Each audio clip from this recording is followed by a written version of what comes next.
Mambo ya Walawi sura ya 11 na mstari ule wa 40. Na yeye atakayekula nyama ya mzoga wake atafua nguo zake, na atakuwa najisi hata jioni. Yeye atakayeuchukua mzoga wake atafua nguo zake, naye atakuwa ni najisi hata jioni. Na kila kitu kitambaacho juu ya nchi ni machukizo hakitaliwa, kila aendaye kwa tumbo lake, na kila aendaye kwa miguu minne, na kila aendaye kwa miguu mingi, maana ni vyote vyenye kutambaa vitambaavyo juu ya nchi, hamtavila kwa kuwa ni machukizo. Msifanye nafsi zenu kuwa ni chukizo kwa kitu chochote chenye kutambaa kitambaacho, wala msifanye nafsi zenu kuwa ni najisi kwa vitu hivyo, mkajipatia uchafu kwa hivyo. Kwa kuwa mimi ni Bwana Mungu wenu, takaseni nafsi zenu, basi iweni watakatifu, kwa kuwa mimi ni mtakatifu. Wala msitie uchafu nafsi zenu kwa kitu kitambaacho cha aina yoyote kiendacho juu ya nchi, kwa kuwa mimi ni Bwana niliyewaleta kutoka nchi ya Misri, ili kwamba niwe Mungu wenu. Basi mtakuwa watakatifu, kwa kuwa mimi ni mtakatifu. Hii ndiyo sheria katika hao wanyama na ndege na kila kiumbe kilicho hai kiendacho ndani ya maji, na kila kiumbe kitambaacho juu ya nchi, ili kupambanua kati ya hao walio najisi na hao walio safi, na kati ya kiumbe kilicho hai ambacho chaliwa na hicho kilicho hai ambacho hakiliwi. Mambo ya Walawi sura ya 12. Kisha Bwana akanena na Musa na kumwambia, nena na hao wana wa Israeli uwaambie, mwanamke akitunga mimba na kuzaa mtoto mume, ndipo atakuwa yu najisi siku 7 kama katika siku za kutengwa kwake kwa ajili ya hedhi, ndivyo atakavyokuwa najisi. Siku 8 mtoto atatahiliwa govi ya zunga lake, na huyu mwanamke atakaa katika damu ya kutakata kwake siku 33. Asiguse kitu kilicho kitakatifu, wala asiingie mahali patakatifu hata siku hizo za kutakata kwake zitakapotimia. Lakini kwamba amezaa mtoto mume, ndipo atakapokuwa najisi juma 2. Lakini kwamba amezaa mtoto mke, ndipo atakapokuwa najisi juma 2 kama katika kutengwa kwake, naye atakaa katika damu ya kutakata kwake muda wa siku 66. Kisha hizo siku za kutakaswa kwake zitakapotimia, kwa ajili ya mwana au kwa ajili ya binti, ataleta mwana kondoo wa mwaka mmoja kuwa sadaka ya kuteketezwa, na kinda la njiwa au hua kuwa sadaka ya dhambi. Awalete mlangoni pa hema ya kukutania na kumpa kuhani, na yeye atawasongeza mbele za Bwana na kufanya upatanisho kwa ajili yake. Naye atatakasika na jicho la damu yake. Hii ndiyo amri yake huyo azaaye, kwamba ni mtoto mume au mke, kama mali yake huyo mwanamke haimfikilii mwana-kondoo. Hapo ndipo atakapochukua hua wawili au makinda wawili ya njiwa, mmoja kuwa sadaka ya kuteketezwa na wa pili kuwa sadaka ya dhambi, na kuhani atafanya upatanisho kwa ajili yake, naye atakuwa safi. Mambo ya Walawi sura ya 13. Kisha Bwana akanena na Musa na Haruni na kuambia, mtu atakapokuwa na kivimbe katika ngozi ya mwili wake, au kikoko au kipaku king'aacho, nalo likawa pigo la ukoma katika ngozi ya mwili wake, ndipo atakapoletwa kwa Haruni kuhani, au kwa wanawe makuhani mmojawapo, na huyo kuhani ataliangalia hilo pigo lililo katika ngozi ya mwili, na kwamba malaika yaliyo katika hilo pigo yamegeuka kuwa meupe, na hilo pigo kuonekana kwake limeingia ndani kuliko ile ngozi ya mwili wake, ni pigo la ukoma hilo. Na kuhani atamwangalia na kusema kuwa yu mwenye unajisi. Na hicho kipaku king'aacho kwamba ni cheupe katika ngozi ya mwili wake, na kuonekana kwake si shimo la kuingia ndani kuliko ngozi, na malaika haya kugeuka kuwa meupe, ndipo kuhani atamweka mahali muda wa siku 7. huyo aliye na hilo pigo. Kisha kuhani atamwangalia siku ya 7, naye akiona ya kuwa pigo limeshang'aa na pigo halikuendelea mbele katika ngozi yake, ndipo kuhani atamweka mahali muda wa siku 7 tena. Kisha siku ya 7 kuhani atamwangalia tena, na tazama, ikiwa hilo pigo limeanza kufifia wala pigo halikuendelea mbele katika ngozi yake, ndipo kuhani atasema kuwa yu safi, ni kikoko, naye atazifua nguo zake, kisha atakuwa yu safi. Lakini kwamba kikoko kimeenea katika ngozi yake, baada ya kuonyesha nafsi yake kwa kuhani kwa kupata kutakaswa kwake, ataonyesha nafsi yake tena kwa kuhani, na kuhani ataangalia na tazama, ikiwa hicho kikoko kimeenea katika ngozi, ndipo kuhani atasema kuwa yu najisi, ni ukoma. Pigo la ukoma litakapokuwa katika mtu, ndipo ataletwa kwa kuhani, na kuhani ataangalia na tazama, ikiwa pana kivimbe cheupe katika ngozi yake, na malaika yamegeuzwa kuwa meupe, tena ikiwa pana nyama mbichi iliyomea katika kile kivimbe, ni ukoma wa zamani ulio katika ngozi ya mwili wake, na kuhani atasema kuwa yu najisi, hata muweka mahali, kwa kuwa yeye yuna unajisi. Tena kwamba huo ukoma ukitokeza katika ngozi yake, na ukoma ukamwenea ngozi yote tangu kichwa hata miguu, kama aonavyo kuhani, ndipo huyo kuhani ataangalia na tazama, ikiwa ukoma umemwenea mwili wake wote, atasema kuwa yu safi, huyo aliye na hilo pigo amegeuka kuwa mweupe wote, yeye ni safi. Lakini popote itakapoonekana nyama mbichi kwake, mtu huyo atakuwa yu najisi. Kuhani ataiangalia hiyo nyama mbichi, naye atasema kuwa yu najisi. Ile nyama mbichi ni najisi, ni ukoma. Au kama hiyo nyama mbichi iligeuka tena na kugeuzwa kuwa nyeupe, ndipo atamwendea kuhani, na huyo kuhani atamwangalia na tazama, ikiwa hilo pigo limegeuzwa kuwa jeupe, ndipo huyo kuhani atasema kuwa yu safi, huyo aliyekuwa na pigo, yeye yu safi.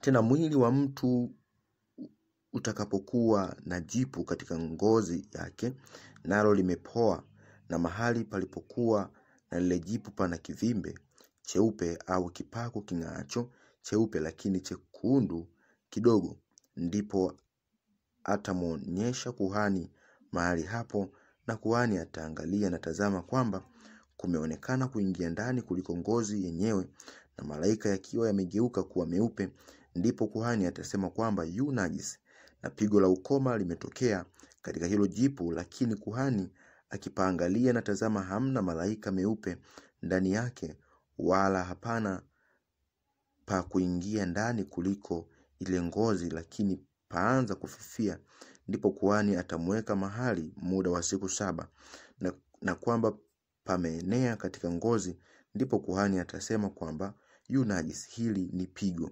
Lakini ikiwa kipaku hicho king'aacho kimeshang'aa pale pale, wala kienei, ni kovu ya jipu, na kuhani atasema kwamba yu safi.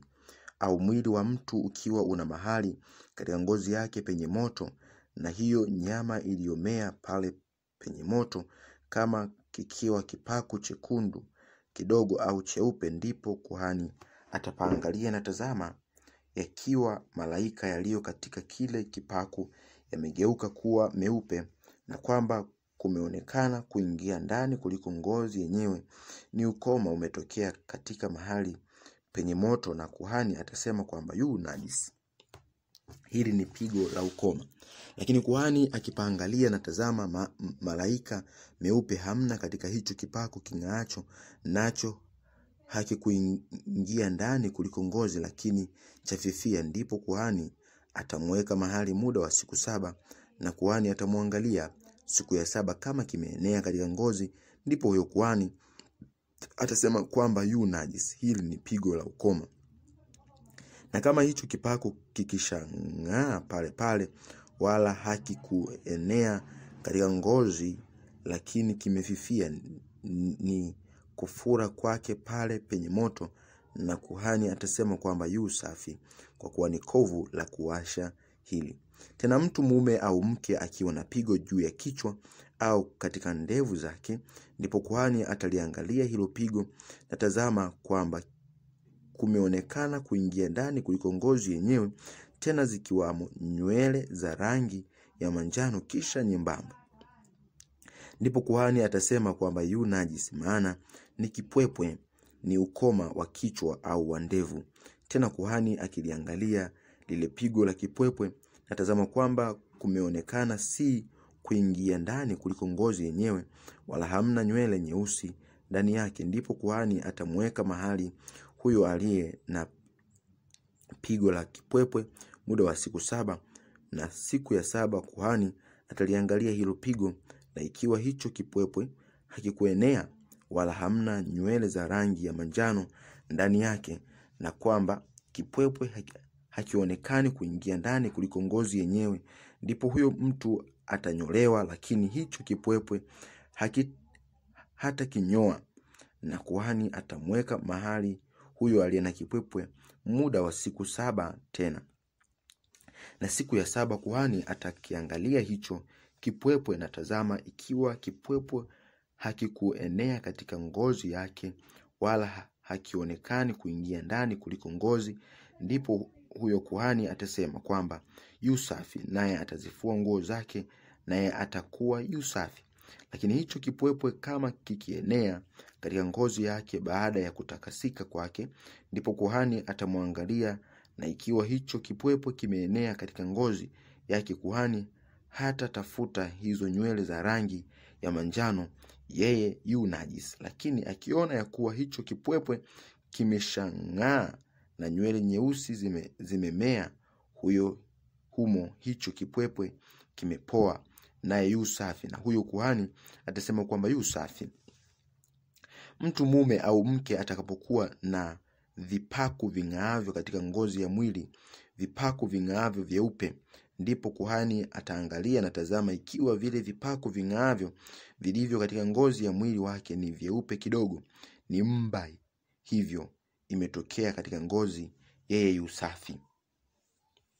Kwamba nywele za mtu zimemtoka kichwani mwake, yeye ni mwenye upaa, yu safi. Tena kwamba nywele za mtu zimemtoka kichwani upande wa mbele, yeye ni mwenye upaa wa kipaji, yu safi. Lakini kwamba katika kile kichwa kilicho na upaa au kile kipaji kilicho na upaa laonekana pigo jeupe kisha jekundu kidogo, ni ukoma unatokea katika kichwa chake cha upaa au katika kipaji chake cha upaa, ndipo kuhani atamwangalia, na tazama kivimbe cha pigo kikiwa cheupe na chekundu katika kichwa chake chenye upaa au katika kipaji chake cha upaa, kama vile kuonekana kwa ukoma katika ngozi ya mwili, yeye ni mtu mwenye ukoma, yu najisi, na kuhani hanabudi atasema kuwa yu najisi, pigo lake li katika kichwa chake. Kisha mwenye ukoma aliye na pigo ndani yake, nguo zake zitararuliwa na nywele za kichwa chake zitaachwa wazi, naye atafunika mdomo wake kwa juu, naye atapiga kelele, ni najis siku zote ambazo pigo li ndani yake. Yeye atakuwa mwenye unajisi, yeye yu najisi, atakaa peke yake, makazi yake yatakuwa nje ya marago. Tena vazi nalo ambalo pigo la ukoma li ndani yake, kwamba ni vazi la sufu au kwamba ni la kitani, likiwa limefumwa au kusokotwa, likiwa ni la kitani au la sufu, kwamba ni katika ngozi au kitu chochote kilichofanywa cha ngozi, hilo pigo likiwa la rangi ya majani au jekundu, katika vazi au katika ngozi au katika lililofumwa au katika lililosokotwa au katika kitu chochote cha ngozi, ni pigo la ukoma, nalo ataonyeshwa kuhani, na kuhani ataliangalia hilo pigo, naye atakiweka mahali kile kilicho na pigo muda wa siku 7. Kisha siku ya 7 ataliangalia hilo pigo, kama pigo limeenea katika hilo lililofumwa au katika hilo lililosokotwa au katika ngozi, japokuwa hiyo ngozi ina matumizi yoyote, hilo pigo ni ukoma unaokula vazi hilo ni najisi, naye atalichoma moto vazi hilo, kwamba ni lililofumwa au kwamba ni lililosokotwa, kama ni la sufu au la kitani, au kitu chochote cha ngozi ambacho kina hilo pigo ndani yake, kwa maana ni ukoma unaokula. Vazi hilo litachoma moto na kama kuhani akitazama, na tazama, ikiwa hilo pigo halikuenea katika hilo vazi, wala katika hilo lililofumwa, wala katika hilo lililosokotwa, wala katika kitu chochote cha ngozi, ndipo kuhani ataamuru kwamba wakifue kitu kile kilicho na hilo pigo, naye atakiweka mahali muda wa siku 7 tena. Kisha kuhani ataangalia baada ya kuoshwa hilo pigo, na tazama, ikiwa hilo pigo halikugeuka rangi yake wala halikuenea, li najisi, utakichoma moto. Ni uharibifu likiwa lina upaa ndani au nje. Huyo kuhani akiangalia na tazama, ikiwa hilo pigo limeanza kufifia baada ya kufuliwa kwake, ndipo atalilarua hilo pigo litoke katika vazi au katika ngozi au katika lililofumwa au katika lililosokotwa. Kisha likionekana livivyo katika hilo vazi, katika lililofumwa au katika lililosokotwa au katika kitu chochote cha ngozi, ni pigo lenye kuenea, nawe vazi hilo lenye pigo utalichoma moto, na hilo vazi lililofumwa au lililosokotwa au kitu chochote cha ngozi utakalolifua, kama hilo pigo limetoka na kuliacha, ndipo litafuliwa mara ya pili, nalo litakuwa safi.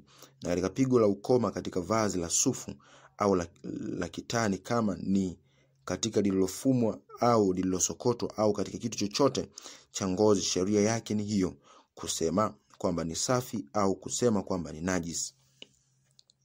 Mambo ya Walawi sura ya 14. Kisha Bwana akanena na Musa na kumwambia, hii ndiyo sheria ya mwenye ukoma katika siku ya kutakaswa kwake.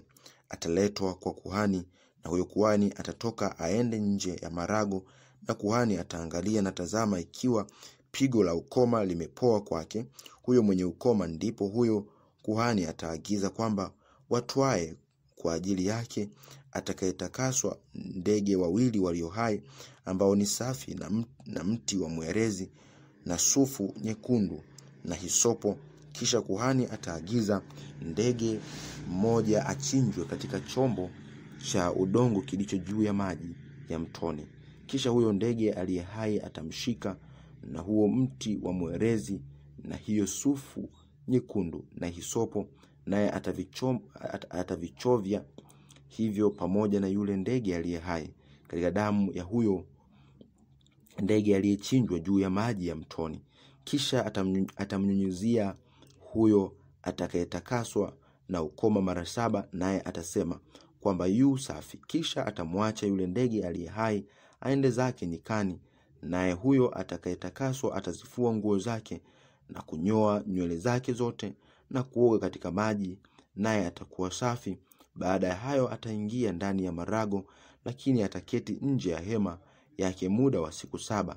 Kisha siku ya 7 atanyoa nywele zote za kichwani mwake na ndevu zake na nyushi zake, nywele zake zote pia atazinyoa.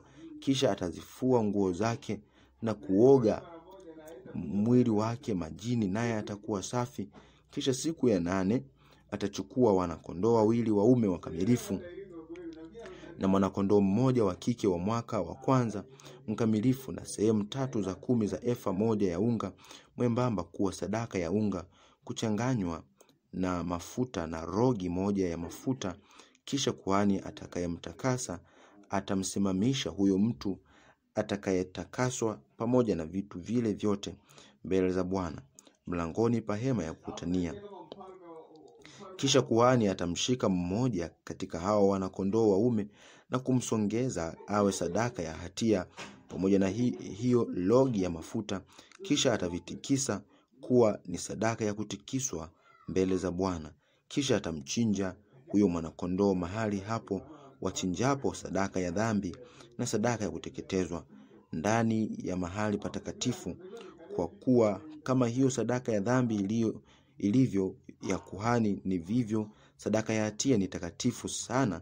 Kisha huyo kuhani atatoa katika hiyo damu ya sadaka ya hatia, naye kuhani ataitia katika ncha ya sikio la kuume la huyo atakayetakaswa, na katika chanda cha gumba cha mkono wake wa kuume, na katika kidole kikuu cha mguu wake wa kuume. Kisha kuhani atatwaa katika hiyo logi ya mafuta na kuyamimina katika kitanga cha mkono wake mwenyewe wa kushoto. Kisha kuhani atatia kidole cha mkono wa kuume katika hayo mafuta yaliyo katika ngozi yake katika mkono wake wa kushoto, naye atayanyunyiza hayo mafuta kwa kidole chake mara 7 mbele za Bwana. Na katika yale mafuta yaliyobaki mkononi mwake, kuhani atayatia katika ncha ya sikio la kuume la huyo atakayetakaswa, na katika chanda cha gumba cha mkono wake wa kuume, na katika kidole kikuu cha mguu wake wa kuume, juu ya damu ya sadaka ya hatia. Na mafuta yaliyobaki yaliyo katika mkono wa kuhani atayatia juu ya kichwa cha huyo atakayetakaswa, na kuhani atafanya upatanisho kwa ajili yake mbele za Bwana. Kisha kuhani atasongeza sadaka ya dhambi na sadaka na kufanya upatanisho kwa ajili yake huyo atakayetakaswa kwa sababu ya unajisi wake. Kisha baadaye ataichinja sadaka ya kuteketezwa. Kisha kuhani ataisongeza hiyo sadaka ya kuteketezwa na sadaka ya unga juu ya madhabahu, na kuhani atafanya upatanisho kwa ajili yake, naye atakuwa safi. Tena kwamba ni maskini naye hawezi kupata kiasi hicho, ndipo atatoa mwana kondoo mmoja wa kiume awe sadaka ya hatia ya kutikiswa, ili kufanya upatanisho kwa ajili yake, na sehemu ya 10 ya efa ya unga mwembamba uliochanganywa na mafuta kuwa sadaka ya unga, na rogi ya mafuta, na hua 2 au makinda 2 ya njiwa, kama awezavyo kuwapata. Huyo mmoja atakuwa sadaka ya dhambi, na wa pili atakuwa sadaka ya kuteketezwa. Hata siku ya 8 atawaleta kwa kuhani mlangoni pa hema ya kukutania mbele za Bwana kwa ajili ya kutakaswa kwake, na kuhani atamtoa huyo mwana kondoo wa sadaka ya hatia na hiyo logi ya mafuta, na kuhani atavitikisa viwe sadaka ya kutikiswa mbele za Bwana. Kisha atamchinja mwana kondoo wa sadaka ya hatia, na kuhani atatoa katika damu ya sadaka ya hatia na kuitia katika ncha ya sikio la kuume la huyo atakayetakaswa, na katika chanda cha gumba cha mkono wake wa kuume, na katika kidole kikuu cha mguu wake wa kuume. Kisha kuhani atamimina sehemu ya hayo mafuta katika kitanga cha mkono wake mwenyewe wa kushoto. Kisha kuhani atanyunyiza baadhi ya hayo mafuta yaliyo katika mkono wake wa kushoto kwa kidole chake cha mkono wa kuume mara 7 mbele za Bwana. Kisha kuhani atatia mengine katika hayo mafuta yaliyo mkononi mwake katika ncha ya sikio la kuume la huyo atakayetakaswa, na katika chanda cha gumba cha mkono wake wa kuume, na katika kidole kikuu cha mguu wake wa kuume, juu ya mahali pale penye damu ya sadaka ya hatia. Na mafuta yaliyobaki katika mkono wa kuhani atayatia juu ya kichwa cha huyo atakayetakaswa, ili kufanya upatanisho kwa ajili yake mbele za Bwana. Kisha atasongeza hao hua mmoja wapo au hao makinda ya njiwa mmoja wapo kadiri ya awezao kuwapata, hata kadiri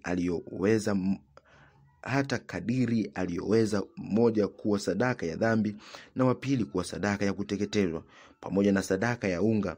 Na huyo kuhani atafanya upatanisho kwa ajili yake huyo atakayetakaswa mbele za Bwana, huyo ambaye ndani yake mna pigo la ukoma, ambaye hawezi kukipata hicho kipasacho kutakaswa kwake. Sheria yake ni hiyo. Bwana akanena na Musa na Haruni na kuwaambia, hapo mtakapoingia nchi ya Kanaani ambayo nawapa kuwa ni milki yenu, nami nitakapolitia pigo la ukoma katika nyumba ya nchi hiyo ya milki yenu, ndipo mwenye nyumba hiyo atakwenda na kumwambia kuhani akisema, naona mimi ya kwamba pana kama pigo katika nyumba yangu. Ndipo kuhani ataagiza kwamba watoe vyote vilivyomo nyumbani mbele ya kuhani hajaingia ndani kuliangalia hilo pigo, ili kwamba vyote vilivyomo nyumbani visiwekwe kuwa unajisi. Kisha baadaye kuhani ataingia ndani ya nyumba hiyo aitazame, naye ataliangalia hilo pigo, na tazama, likiwa pigo limo ndani ya kuta za nyumba, nalo lina mashimo rangi ya majani au mekundu, na kuonekana kuingia ndani kuliko huo ukuta, ndipo kuhani atatoka katika nyumba hiyo mpaka mlangoni pa nyumba na kuifunga hiyo nyumba muda wa siku 7.